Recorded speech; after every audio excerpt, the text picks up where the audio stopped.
Good morning. My reading is from It Was on Fire When I Laid Down on It by Robert Fulghum. It's one of my favorite readings. What is the meaning of life? Are there any questions?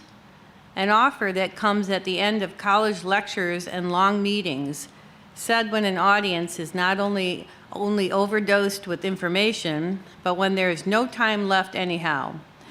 At times like that, you sure do have questions, like, can we leave now? And what the hell was this meeting for? And where can I get a drink? The gesture is supposed to indicate openness on the part of the speaker, I suppose, but if in fact you do ask a question, both the speaker and the audience will give you drop-dead looks. And some fool, some earnest idiot always asks, and the speaker always answers by repeating most of what he has already said. But if there is a little time left and there is a little silence in response to the invitation, I usually ask the most important question of all. What is the meaning of life? You never know. Somebody may have the answer, and I'd really hate to miss it because I was too socially inhibited to ask. But when I ask, it's usually taken as a kind of absurdist move. People laugh and nod and gather up their stuff, and the meeting is dismissed on that ridiculous note. Once, and only once, I asked that question and got a serious answer, one that is with me still. First, I must tell you where this happened, because the place has a power of its own. Near the village of Gonia, on a rocky bay of the island of Crete, sits a Greek Orthodox monastery. Alongside it, on land donated by the monastery, is an institute dedicated to human understanding and peace, and especially to rapprochement between Germans and Cretans, an improbable task given the bitter residue of wartime. This site is important because it overlooks the small airstrip at Melame, where Nazi paratroopers invaded Crete and were attacked by peasants wielding kitchen knives and hay scythes. The retribution was terrible. The populations of whole villages were lined up and shot for assaulting Hitler's finest troops. High above the institute is a cemetery with a single cross marking the mass grave of Cretan partisans. And across the bay, on yet another hill, is the regimented burial ground of the Nazi paratroopers. The memorials are so placed that all might see and never forget. Hate was the only weapon the Cretans had at the end, and it was a weapon many vowed never to give up, never, ever. Against this heavy curtain of history, in this place where the stone of hatred is hard and thick, the existence of an institute devoted to healing the wounds of war is a fragile paradox. How has it come to be here? The answer is a man, Alexander Papaderos, a doctor of philosophy, teacher, politician, resident of Athens, but a son of this soil. At war's end, he came to believe that the Germans and the Cretans had much to give one another, much to learn from one another, that they had an example to set. For if they could forgive each other and construct a creative relationship, then any people could. To make a lovely story short, Papaderos succeeded.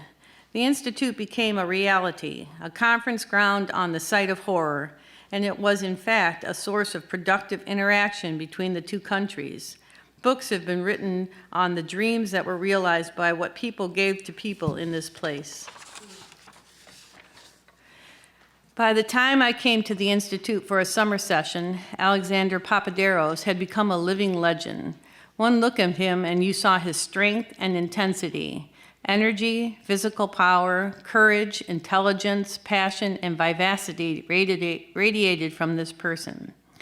And to speak to him, to shake his hand, to be in a room with him when he spoke, was to experience his extraordinary electric humanity. Few men live up to their reputations when you get close. Alexander Papaderos was an exception. At the last session on the last morning of a 2-week seminar on Greek culture, led by intellectuals and experts in their field who were recruited by Papaderos from across Greece, Papaderos rose from his chair at the back of the room and walked to the front, where he stood in the bright Greek sunlight of an open window and looked out. We followed his gaze across the bay to the iron cross marking the German cemetery. He turned and made the ritual gesture. Are there any questions? Quiet quilted the room. These 2 weeks had generated enough questions for a lifetime, but for now there was only silence. No questions? Papaderos swept the room with his eyes. So I asked, Dr. Papaderos, what is the meaning of life? The usual laughter followed, and people stirred to go. Papaderos held up his hand and stilled the room and looked at me for a long time, asking with his eyes if I was serious, and seeing from my eyes that I was. I will answer your question.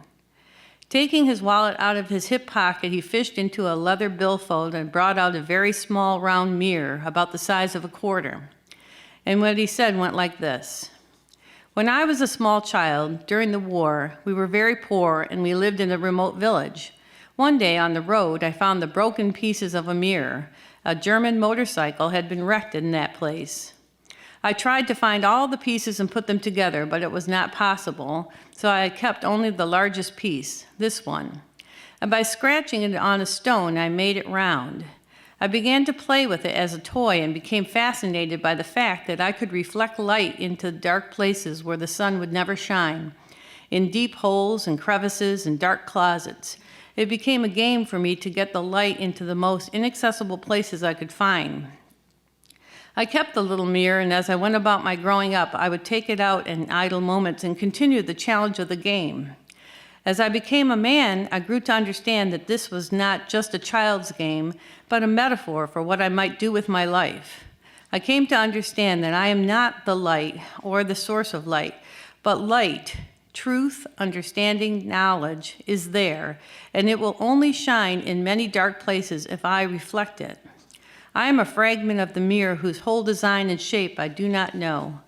Nevertheless, with what I have, I can reflect light into the dark places of this world, into the black places in the hearts of men, and change some things in some people. Perhaps others may see and do likewise. This is what I am about.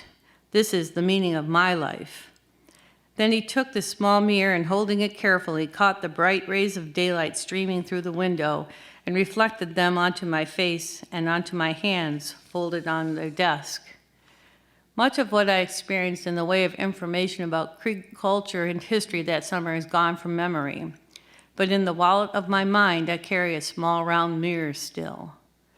Are there any questions?